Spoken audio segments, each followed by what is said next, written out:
ബക്രൂന് വലിയ ഭാഗ്യങ്ങളുണ്ട്. വലിയ ഉയരമുള്ള ആൾക്കാരുടെ അച്ഛനായിട്ട് ബക്രു അതിനു മുമ്പ് തന്നെ വേഷമിട്ടിരുന്നു. ഇങ്ങനെ ഒരു ചിരി, ഈ ചിരി ഞാൻ അന്ന് ഈ സീൻ ചെയ്ത് കഴിഞ്ഞിട്ട് ഞാൻ എൻ്റെ ഡയറക്ടർ മഹേഷ് ചേട്ടനോട് പറഞ്ഞു, ഇത്തിരി കൂടിയില്ലേ, അങ്ങനെ ചിരിക്കൂ. ഒരുപക്ഷെ ഇയാൾ കാണാത്തല്ല, ആരും കാണാതെ ഒരു ചിരി പൊട്ടിയാൽ ആ ചിരി ഇങ്ങനെ നടക്കിയാലും ഇതേ ഫീൽ തന്നെയായിരുന്നു. കാരണം മകൻ നോക്കിയിരിക്കുന്നുണ്ട്, എൻ്റെ അച്ഛനെ കണ്ടു കഴിഞ്ഞ് കഴിഞ്ഞാൽ ചിരിക്കാത്തവളെ ഞാൻ കല്യാണം കഴിക്കുകയുള്ളൂ എന്നുള്ള രീതിയിൽ ആ മകന് പെട്ടെന്ന് മനസ്സിലാക്കാൻ പറ്റും. ഇതൊരു ഭീകര ഇൻസൾട്ടിങ് പോലെ എനിക്ക് തോന്നുന്നത് നമ്മുടെ കേരളത്തിൽ അങ്ങനെ സംഭവിക്കും. അങ്ങനെ ഇത്രയില്ല. പക്ഷെ അതാണ് എൻ്റെ ജീവിതത്തിൽ അങ്ങനെ സംഭവിച്ചിട്ടേ ഇല്ല.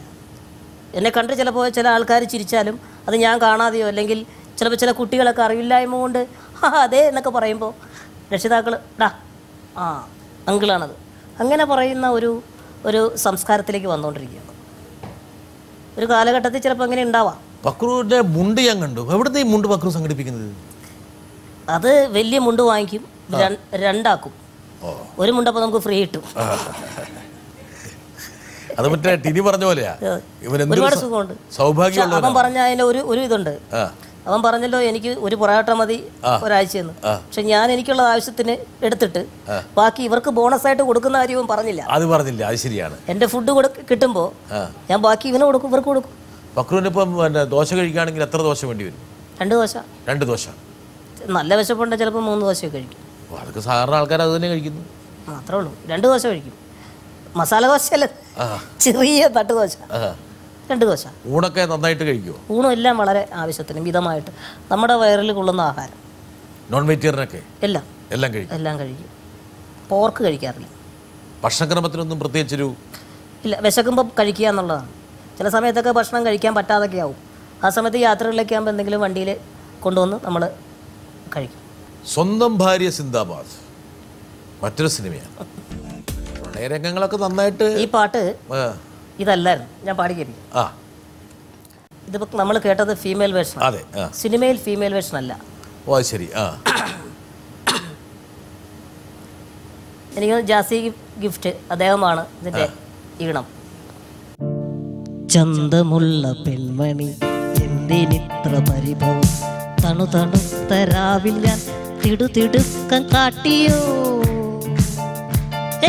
ചന്തമുള്ള പെൺമണി എന്തിനിത്ര പരിഭവം, തണുതണുത്ത രാവിൽ ഞാൻ തിടുതിടുക്കം കാട്ടിയോ.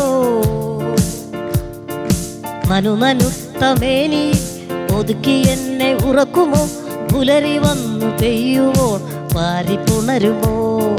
ചന്തമുള്ള പെൺമണി എന്തിനിത്ര പരിഭവം, തണുതണുത്ത രാവിൽ ഞാൻ തിടുതിടുക്കം കാട്ടിയോ. ഇതാണ് ഇതിൻ്റെ ഒറിജിനൽ. ഈ പാട്ടിൻ്റെ വരികൾ എഴുതിയത് ഈ പടത്തിൻ്റെ പ്രൊഡ്യൂസറാണ്. അങ്ങനെ ഒരു പ്രത്യേകത കൂടിയുണ്ട്. റാഫി മധുര. ബക്രു ആ ഒരു നല്ല ഭാവനയാണ് കാഴ്ചവെച്ചത്. അതിൽ ഞാൻ ആ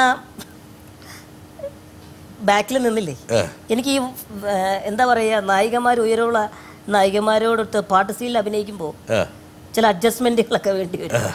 ഒന്നിൽ ഇതുപോലെ കട്ടിലേലായിരിക്കും, അല്ലെ ടേബിൾ ഇങ്ങനെയൊക്കെയുള്ള. അവിടേക്ക് ഈ സ്പോഞ്ചൊക്കെ ഉണ്ടെങ്കിൽ സ്റ്റെപ്പ് തെറ്റിപ്പോ. നമ്മൾ വിചാരിക്കുന്നിടത്ത് നമ്മുടെ ഒരെണ്ണം വെച്ച് കഴിഞ്ഞാൽ ഡബിൾ അടിച്ചാൽ പ്രശ്നമാവില്ലേ. അങ്ങനെയുള്ള ചില സംഗതികളൊക്കെ സംഭവിക്കാറുണ്ട്. നായിക മറന്നിട്ടില്ല. ഇല്ല. വരുന്നു. എനിക്ക് ഇരട്ടി സന്തോഷമാണ്. കാരണം സ്വന്തം ഭാര്യ സിന്ദാബാദിൽ ഞാൻ ചേട്ടൻ്റെ നായികയായിട്ട് അഭിനയിച്ചു. ചേട്ടൻ ഡയറക്റ്റ് ചെയ്ത കുട്ടിയും കോലിലും എൻ്റെ ചേച്ചി ലയ ചേട്ടൻ്റെ നായികയായിട്ട് അഭിനയിച്ചു. അപ്പം ഇതിൽ പല സന്തോഷം എന്താണ്, എനിക്ക് ഭയങ്കര, എൻ്റെ കുടുംബം മൊത്തം ഭയങ്കര ഹാപ്പിയാണ്. കാരണം ചേട്ടനെ ശരിക്കും എന്താ പറയുക, നമ്മൾക്കൊക്കെ ഇമാജിൻ ചെയ്യുന്നതിനപ്പുറം ഒരുപാട് ദൈവം ഒത്തിരി കഴിവുകൾ തന്നിട്ടുള്ളൊരു മനുഷ്യനാണ് ചേട്ടൻ. അപ്പം ഒത്തിരി സന്തോഷമുണ്ട്.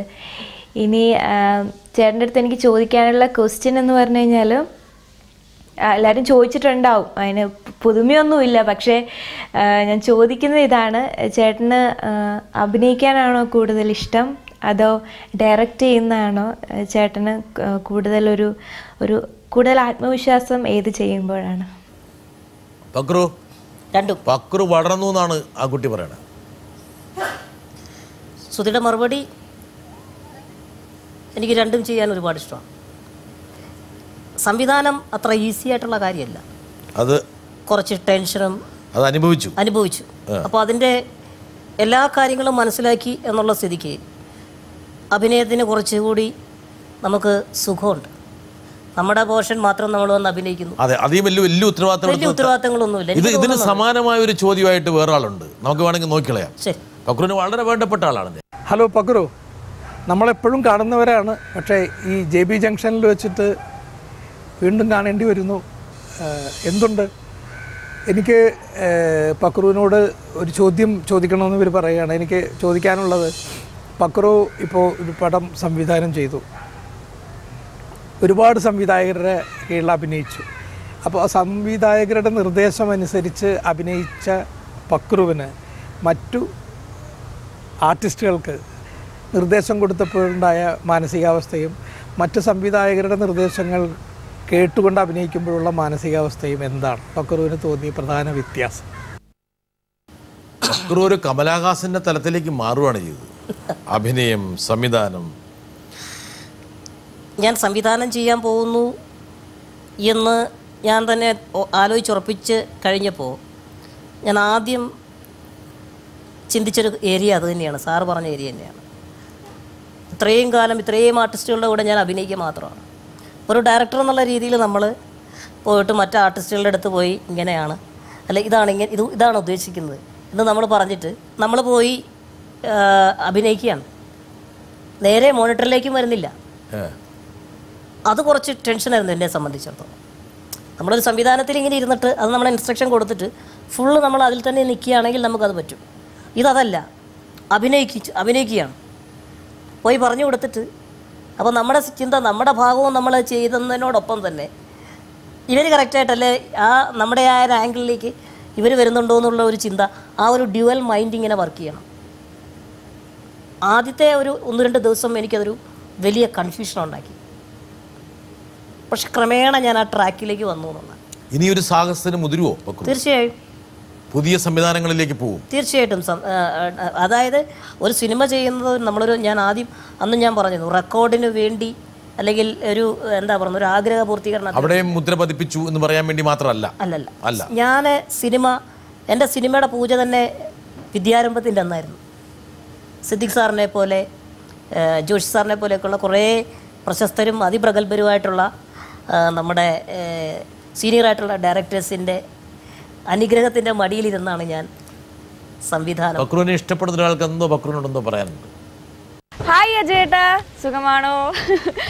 എൻ്റെ ക്വസ്റ്റ്യൻ ഇതാണ്, ഇപ്പോൾ 10 വർഷങ്ങൾക്ക് മുമ്പ് അജയേട്ടൻ ചിന്തിച്ചിട്ടുണ്ടോ, അതായത് ഇങ്ങനെ ഒരു തമിഴിലൊരു സൂപ്പർ സ്റ്റാറായ സൂര്യയുടെ കൂടെയും പിന്നെ ഒരു പടം ഡയറക്റ്റ് ചെയ്യാൻ പറ്റുമെന്നൊക്കെ ചിന്തിച്ചിട്ടുണ്ടോ? ഇനി ഒരു 10 ഇയേഴ്സിന് ശേഷം എന്താവാം എന്ന് ഇതുവരെ ചിന്തിച്ചിട്ടുണ്ടോ? പക്രു അടുത്തൊരു 10 വർഷം, പതിറ്റാണ്ട് എന്തായി മാറും? പ്രേക്ഷകരെന്നെ മടുക്കുന്നിടത്തോളം കാലം, അല്ലെങ്കിൽ എനിക്ക് അഭിനയത്തിൽ വലിയ അവസരങ്ങളൊന്നും തേടി വരാതിരിക്കുന്നിടത്തോളം കാലം ഞാൻ അഭിനയിക്കും, യാതൊരു സംശയവുമില്ല. കാരണം എന്നെ ഇത്രയും കാലം എന്നെ കൊണ്ടുപോയത് എൻ്റെ പ്രേക്ഷകരാണ്, എൻ്റെ കഥാപാത്രങ്ങൾ. ഈ പറഞ്ഞ പോലെ ഒരു നടനെന്നുള്ള രീതിയിൽ ഞാനൊരു 100% ആബ്സല്യൂട്ട്ലി ഒരു പെർഫെക്റ്റ് നടനായി എന്ന് എനിക്കിപ്പോഴും തോന്നിയിട്ടില്ല. അഭിനയത്തിൽ അതാണല്ലോ, മെച്ചപ്പെടുത്തിക്കൊണ്ടേ ഇരിക്കുക. അപ്പോൾ അതുകൊണ്ട് തന്നെ അത് കൂടുതൽ മെച്ചപ്പെടാനും ഈ പറഞ്ഞ പോലെ തന്നെ ഇനിയും എത്രയോ പ്രഗത്ഭരുടെ കൂടെ അഭിനയിക്കേണ്ടിയിരിക്കുന്നു.